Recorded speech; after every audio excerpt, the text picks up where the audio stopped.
the Rethinking Narratives of War and Memory discussion, where we want to consider the way stories have been told and retold about World War II, who gets to tell Anne Frank's story and other war stories, who's included in these stories and who is erased.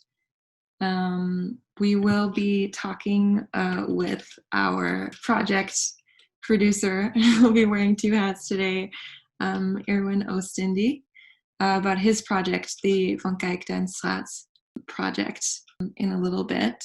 Before we do that, I would love to let you all know once again that I do still have books, the Anne Frank Diary of the Young Girl books, very generously donated to us by the Dutch Consul of the Netherlands in Canada. So if you want to receive a free copy of this book through Canada Post, you can email us at jenniferreads@gmail.com. That's Jennifer with one N, as you can see on the screen.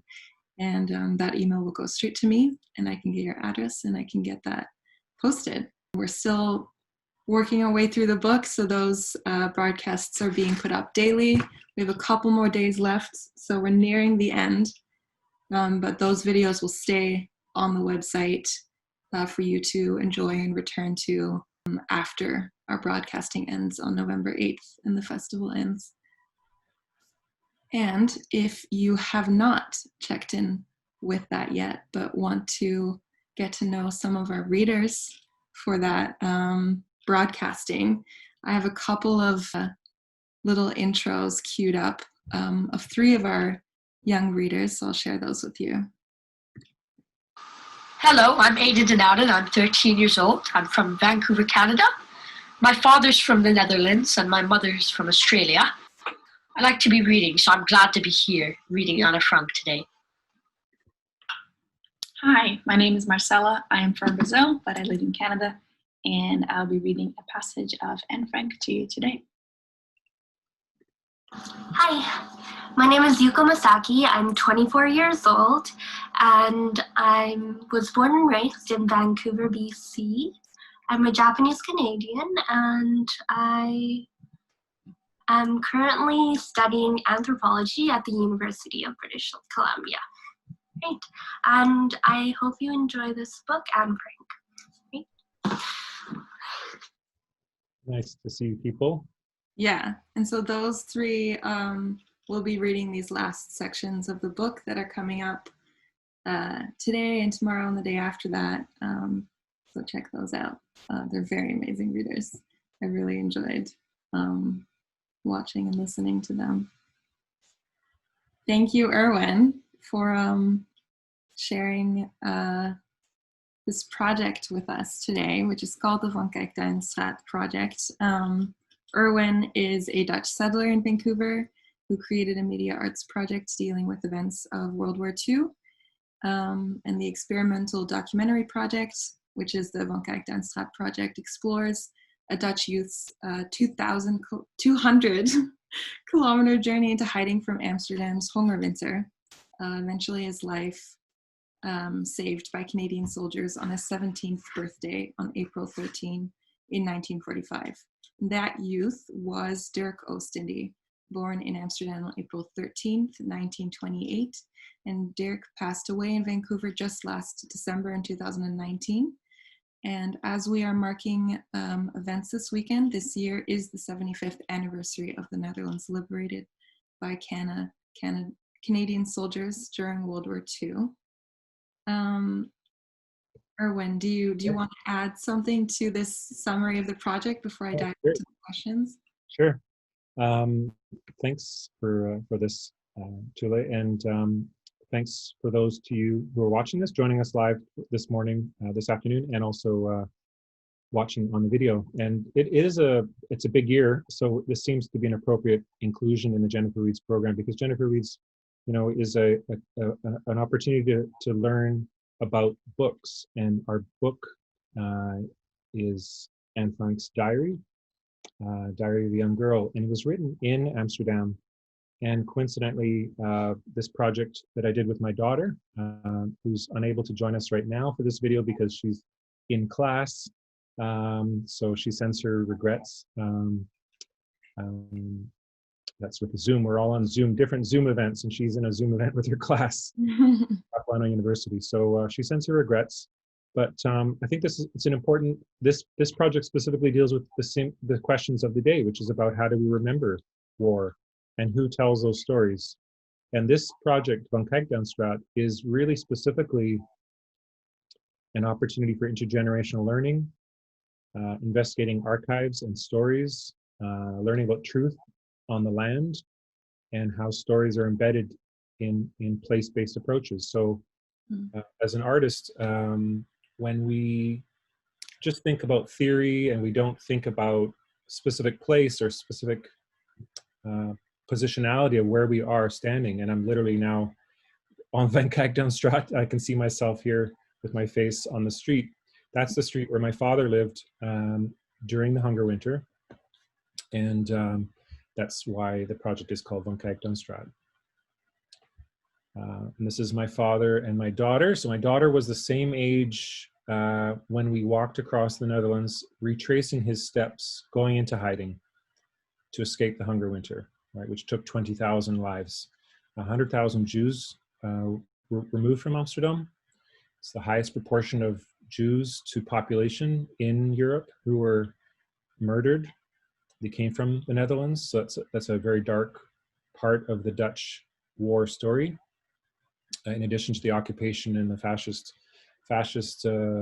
collaboration that many Dutch participated in the occupation, there's many different stories. And this project, Van Kijkduinstraat, looks at the civilian experience. So it looks at my father's story and includes, this is him wishing us well as we leave Vancouver and we go to Amsterdam. And we start that journey. But of course, Amsterdam was not in a good position at the time. The Hunger Winter was a strategy to enclose the western part of the Netherlands, and as a result of the struggle and the different strategies to resist the occupation, like flooding fields and damaging the German occupation. At the same time, the Germans were also quite committed to starving out Amsterdam. So that's a difficult part of the history of. To show a short video clip of the situation in Amsterdam at the time, and my dad's decision to leave Amsterdam. We'll do that with a little video clip.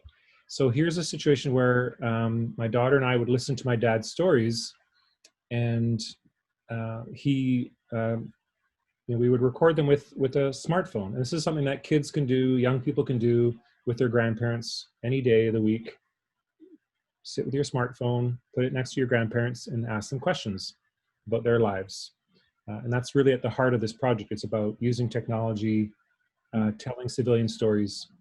And here's a little clip from my dad's voice with some images placed on top. If I had stayed in Amsterdam, I would have been dead. You know, there was no food.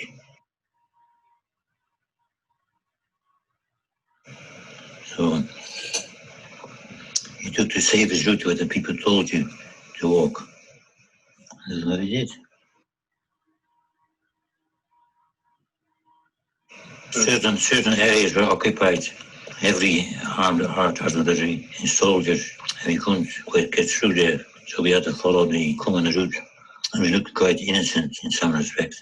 You know, we were big boys.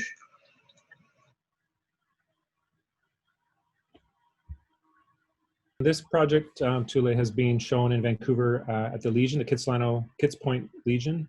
And it was also it was on tour to different schools. So we spoke with classrooms. So it's had over the last 4 years, it's had a lot of opportunity to meet people and have young people access these stories. Yeah, what you were saying about your father is my grandparents' generation, and I am your daughter's generation, and I have had conversations with my grandparents, particularly on my father's side, who lived quite close to Amsterdam. about the Winter and the stories of what, you know, what they found to eat. A lot of like tulpabola, like tulip bulbs, and I think once they said they had to catch, you know, like small robins, like these little birds, to see if those were edible or not, because there just wasn't much. But I do remember like realizing once sitting at the table with them over dinner. You know, I don't get to see them very often. They live in the Netherlands, and that there's so many stories that they're not just gonna volunteer unless I ask. But once you do ask, they have so much to say. So I would love to hear more about why you think it's important to connect these memories and archives to new generations. Well, here's a photo of my daughter at the Museum in Amsterdam. And that's a great museum because it shows the resistance. It shows the resistance by Jews. It shows the structure of how the removals took place.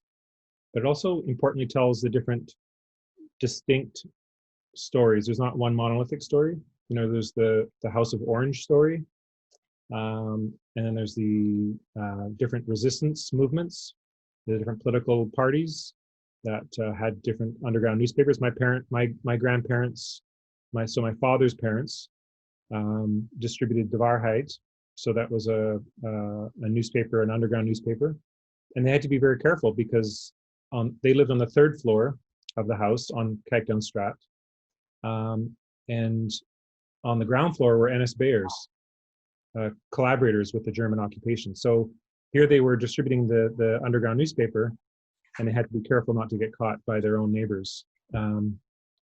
So museums, like when my daughter and I went to the Museum, we actually could find and pick up and hold copies of the newspaper that my grandparents, that my daughter's great-grandparents distributed.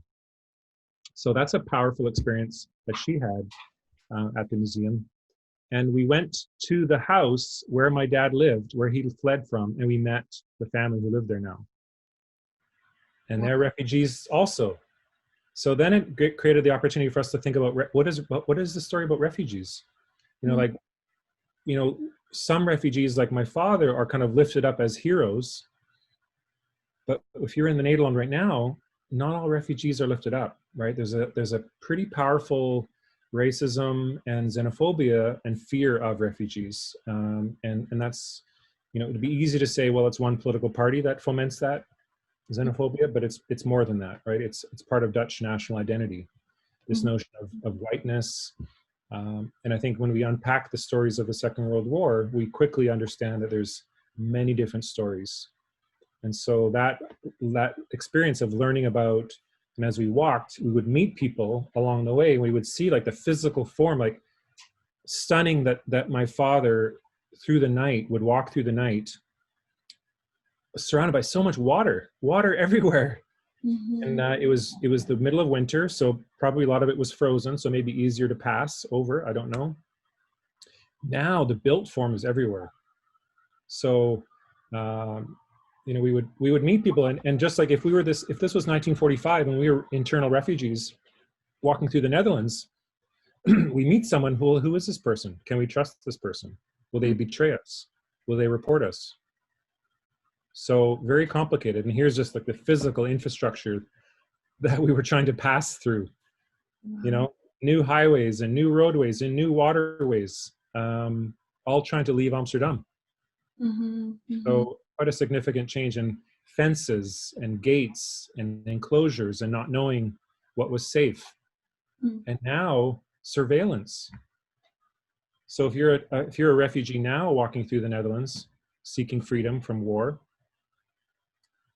what is your experience like? This was an astonishing moment. We came upon this centuries-old military infrastructure, which was designed essentially to hold water and then flood it when the enemy came. So this is centuries old, and here's some kids completely oblivious of this historical war structure playing Pokemon. So it's like this strange interest of like young people being surrounded by these historical armament structures from centuries ago. And yeah, playing Pokemon Go. Yeah. Well,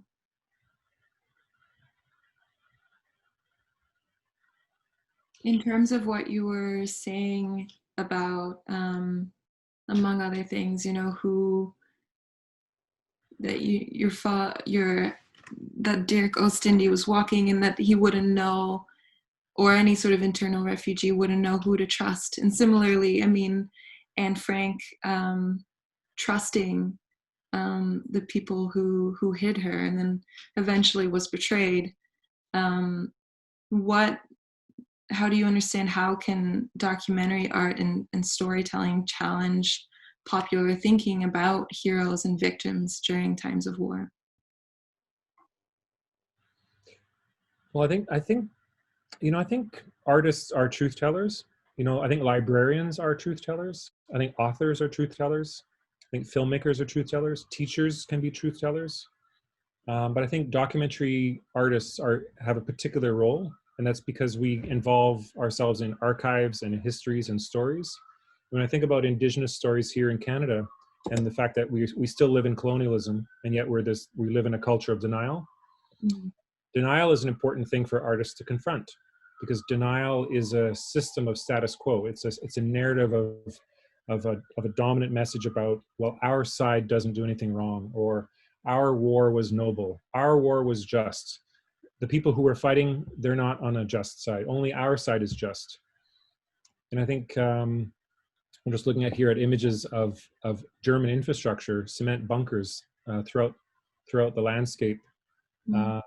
And just thinking like, oh my gosh, you know, to travel through the land and then have to bypass all these German bunkers was just extraordinary. So I think, I think there's a critical role of when we look back at history, and there's an important time of historians and artists to actually share back and unpack archives that may be sealed for 50 years, right? When you think about the Dutch narrative and the Canadian narrative about World War II, it's very narrow, right? We don't talk about the fact that 3,000 Canadian soldiers helped, 3,000 Canadian soldiers who were in Europe, liberating Europe, came back as second-class citizens to Canada. Well, who are those soldiers, right? They're all Indigenous, right? So 3,000 Indigenous Canadians who were living in occupied land in their own countries, who were second-class citizens, who couldn't vote, who couldn't hire lawyers, who had a pass system like in apartheid South Africa. That is how they were treated by Canada, and yet they still fought for Canada to help liberate Europe, and then they came back to Canada as second-class citizens. So that truth isn't being told. And Canada liberating the Netherlands, only to then have the Netherlands then kill tens of thousands of Indonesians seeking independence from the Netherlands in Oost-Indie. Right, so that's a difficult story that the Dutch really were in denial of, and it's through the archiving and the release of documents and tracing documents that were sealed by the Dutch government that truth gets told, and the fact that hundreds of thousands of Indonesians in the 60s were murdered, right, by the military dictatorship in Indonesia with the blessings of the United States government and with the knowledge of the Dutch government. Right, so those stories of who is right and who is wrong, who is righteous and who is not righteous, you know, it's far more complicated than these narrow narratives of history. Here we had the pleasure of walking through Laren, and my daughter being able to see the house where my mom was born, Laren. That was nice, and seeing her great-great-grandparents' grave for the first time, being able to see it. And being on the land, right? It's Mark Zolke talks a lot about that, because Mark, who we'll hear on Saturday, and he's giving a talk in Vancouver on Monday at the Vancouver Maritime Museum. But Mark talks about, and he's the foremost war historian for Canada, and he literally knows where the Canadian soldiers were on every single day as they were walking through Europe, and he's been there.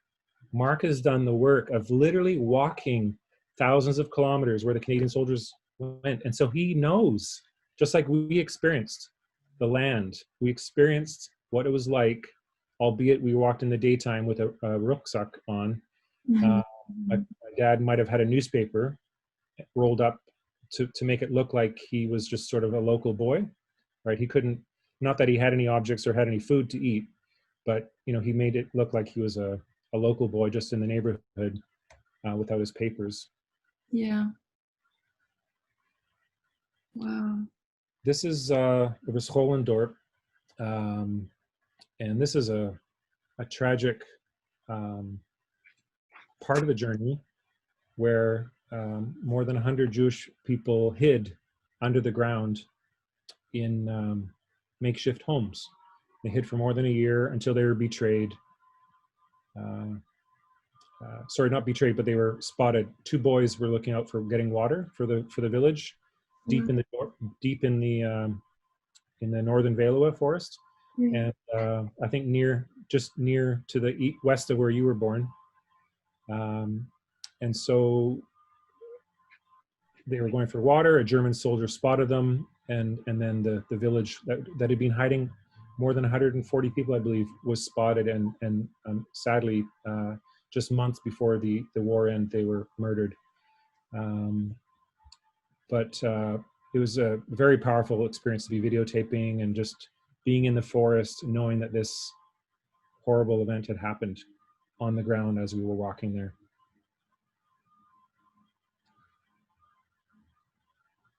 And maybe one of the only hills in the Netherlands, walking up one of the only hills. I think the star in that map is where the Schoolendorp was, and we're walking north. Interestingly, there, that large area to the left of the blue dot is our phone, and so it's interesting in terms of surveillance. If I was a refugee, how easily I could be tracked, right? So video surveillance, technological surveillance, cell phone surveillance. It's an interesting conundrum for modern refugees, is how do they thwart the surveillance infrastructure? And ironically, here on the left side of that forest is a massive Dutch military base in the northern Veluwe there.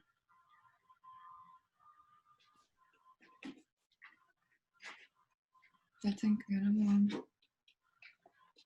This is the title image that we used for our exhibition in Vancouver. I guess because there's a certain kind of memory on the land, these shadows. My father walked with a boy from Amsterdam most of the way, then they split off. But here's these kind of ghost-like figures in the landscape, sort of dreamy quality. Mm-hmm. Mm-hmm. And one scary night we had a wilde vark grunting, and literally, literally, being a Dutch Canadian boy, it sounded like a black bear. It was so loud and so scary. And luckily they weren't in a mating season. But my daughter's vegan, and I had, for some crazy reason, I had some Dutch sausage in my bag. So I was kicking myself at 1 a.m. Oh my gosh, why do I have to have this smelly Dutch sausage? My daughter's not even going to eat it. So I was like, oh my God, I'm attracting the wild boar.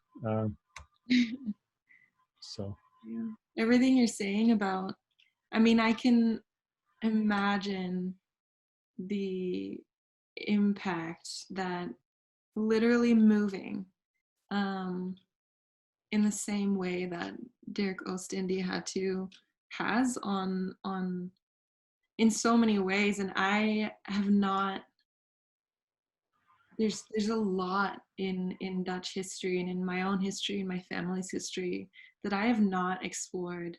And I know that every time I go back to the Netherlands, there's so much about literally being there that can't be accessed in other ways. And I think that's maybe one of the reasons also why so many people, when sort of reflecting on Anne Frank's story, will think about, like, if they have been to the Anne Frank house, this comes to the forefront of their mind as a memory and a way of engaging, and why it's so important that it remains as a museum, as a point of access and a physical memory.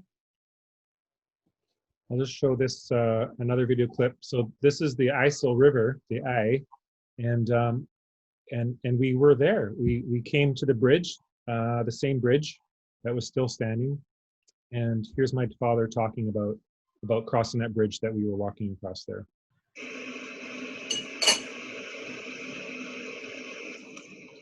Our biggest obstacle was how to get across the river, the big river. So we jumped on a truck full of volunteers, full of workers who had to go back in the nighttime, back to their own place. They worked for the Germans during the daytime. In the nighttime, people went home. So we jumped on a truck, and the workers in the truck said, when you get on a certain corner, you can jump off. And the soldiers have gone to sleep in the truck. That's great. That's what we did. We went across the river. We knew we were safe in some respect. And when we got to a certain corner of the road, Henry and I jumped off the truck on the back. And I remember falling on my knee. And it was damn sore, was it? We knew we had to get across there. And we came across. We did it. Hooray, hooray, hooray. We kept on walking. And we slept in a farmhouse. And the farmer fed us in the next day. Pankoek. Gosh. Fantastic.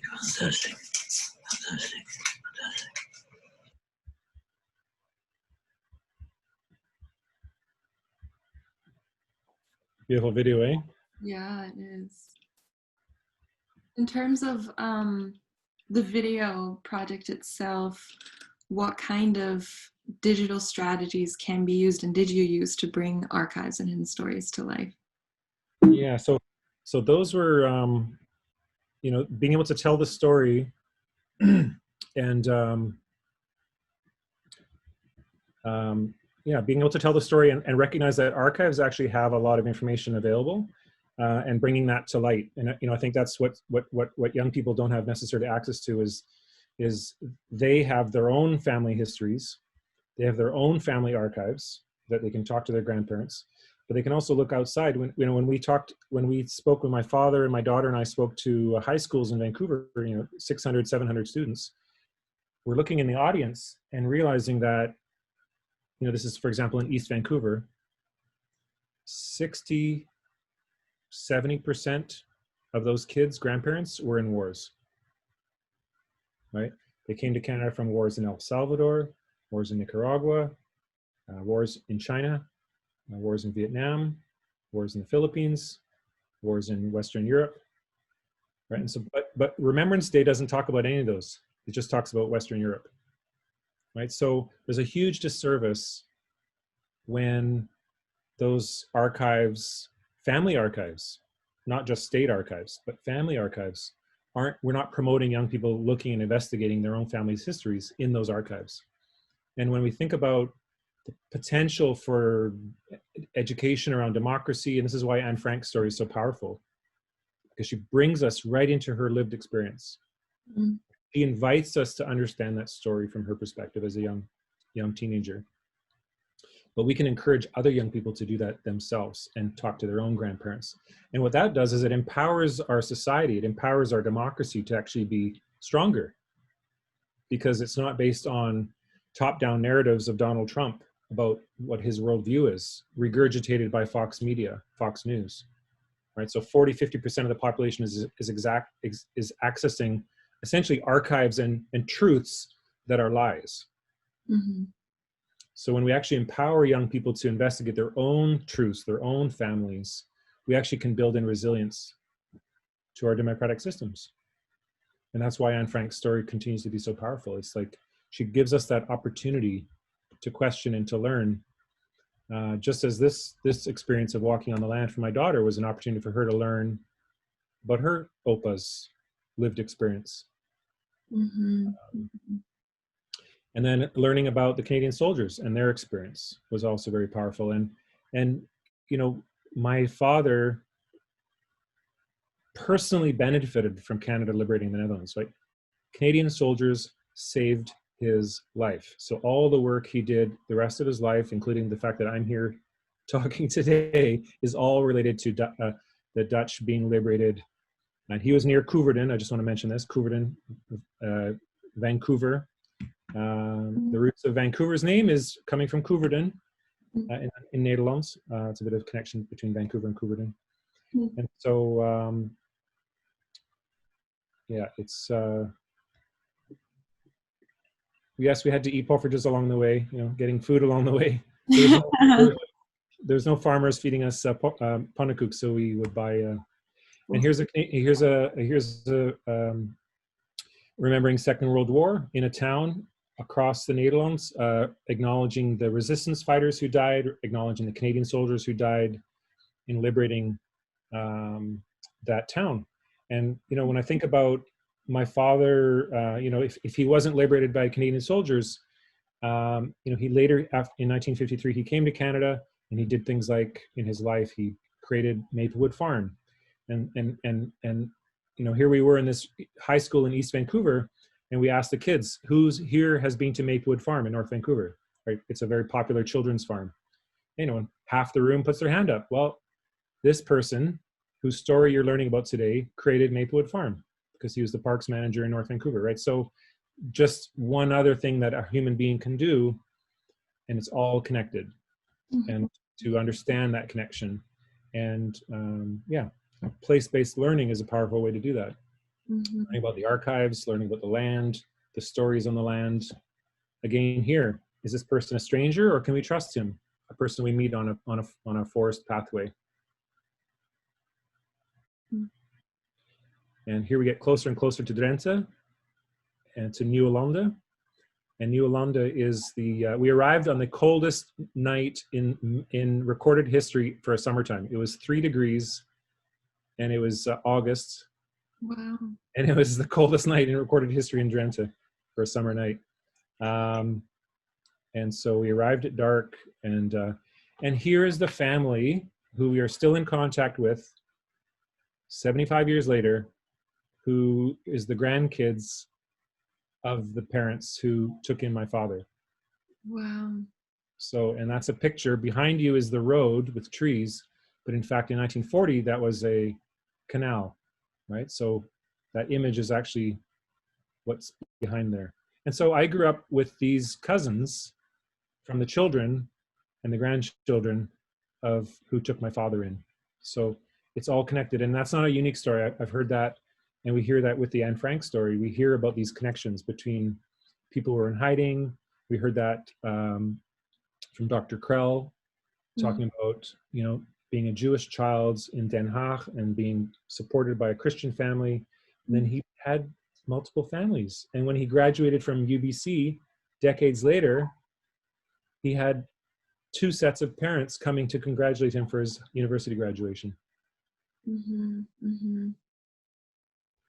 Nieuw-Hollande is really special. It's in Dorp dat Zweeg. It hid a small farming community, which has been recognized globally in terms of the Jewish struggle. Nieuw-Hollande hid 300 Jews in that community. Wow. An astounding number, a higher proportion than any other community per population in the Netherlands. And there was a lovely museum. The museum keeper had this passion project, and we visited it. And the Hoogeveen Courant, the local newspaper, interviewed us and was curious about why we were doing this walk and what we thought of this beautiful museum of all these archives from World War II. And there's me and my daughter. Canadezen lopen in drukweekende tocht. So that's the Hoogeveense Courant. Op bezoek in the Oorlogsmuseum.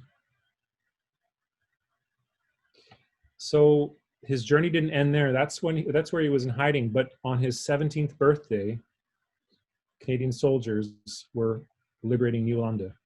And he had diphtheria and he was close to death. And that's when the particular Canadian story with his story kind of all comes together, because literally that's when the Canadian soldiers rescued him. We'll just play a video. This is my dad talking about the trip from Nieuwlande to Hogeveen and then onwards to Groningen. So I'll just share my screen and we can watch that video. That'll be the last video from the presentation. Administration of Nieuwlande, they told the Canadian doctors, Dutch doctors, they all knew that it was a surprise that I was still alive. Diphtheria was a bad sickness. I saw the iron lung in the Groningen hospital. Yeah. There was one there, pop on display. Because there's still the university hospital there, it's very big. Yeah, that's right. Interesting. I'm glad you saw it, Joe. I'm glad you saw it. My lungs collapsed. And I was in Bethesda Hospital. The head surgeon said, "We have to get him to the iron lung, young fellow." The Canadians and the Dutch doctor talked to each other, and they said the only way is to get the young fellow to Groningen Academic Hospital because he needs the iron lung. Anyway, I got the iron lung, and we traveled in the night time. It was around 8 o'clock. I was feeling miserable, sick, so I was in the Canadian ambulance. And one thing that I remember was the smell of blood and chewing gum and cigarette smoke. It's quite something, isn't there, when you think about it. You know, occasionally we had to stop because they didn't know if the area they went through was liberated by the Canadians or the Dutch on the ground. So we had to stop sometimes, and we had to wait to tire high water, little canals. So we didn't make much progress, but occasionally we were under fire, and the Canadians didn't know what they were shooting at, same as the Germans. So most troops were in a difficult situation, but he made it. Yeah. We had about fighting still, the Canadians and the Germans, and there was bitter fighting going on there, as a matter of fact. And the biggest fight was in Groningen during the end of the war. It was very tough. The Germans didn't surrender. They did not surrender. And they had the Hitlerjugend, boys of 14, 15 years out in the field fighting. The Canadians and the Polish and on the ground, they were together. But the Germans were still, they were bitter fighters. They were very good soldiers, the Germans. Anyway, 4 days or 8 days before the SS crumbled. The night before, the doctor said to the nurse, "I don't think we should continue. I don't think we should continue giving medicine. He's not very good." Anyway, I woke up in the morning around 4:30, 5 o'clock. It was daylight. It was mornings like this here, when you don't see summer yet. I smelled the lilacs, and the windows were all broken, shattered to pieces, and the curtains too were all hanging, stückjes, hanging left and right. But you know, the funny thing was, I felt good. The shooting had stopped. The SS had kind of surrendered finally, and I smelled the lilacs. And I said to myself, "Oh, this is great. What a wonderful smell." Yeah, I said to myself, I knew I was still sick, but I was getting better. I knew the smell of the lilacs. I think made me aware I was getting better.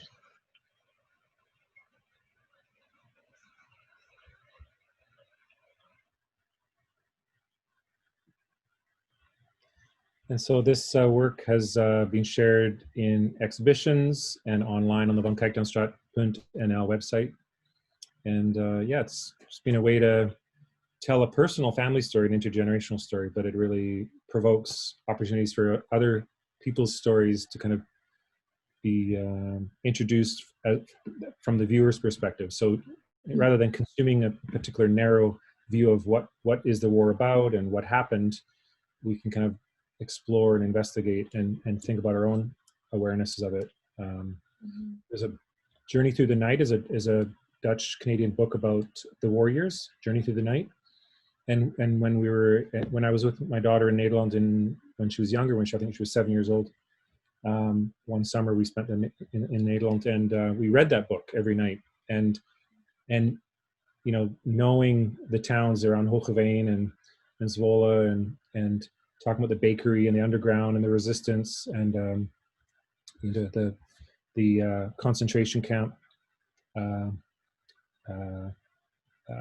and knowing that same concentration camp that we came to when it was liberated then became a place where Germans were kept, and then after the war Dutch Indonesians were kept in that same concentration camp. So it's interesting, fascinating connections of history and time, and how it can be quite confusing, but it's good to investigate and learn and see through our own family stories how that might disrupt and show a different reflection of the dominant narrative about what happened in World War II.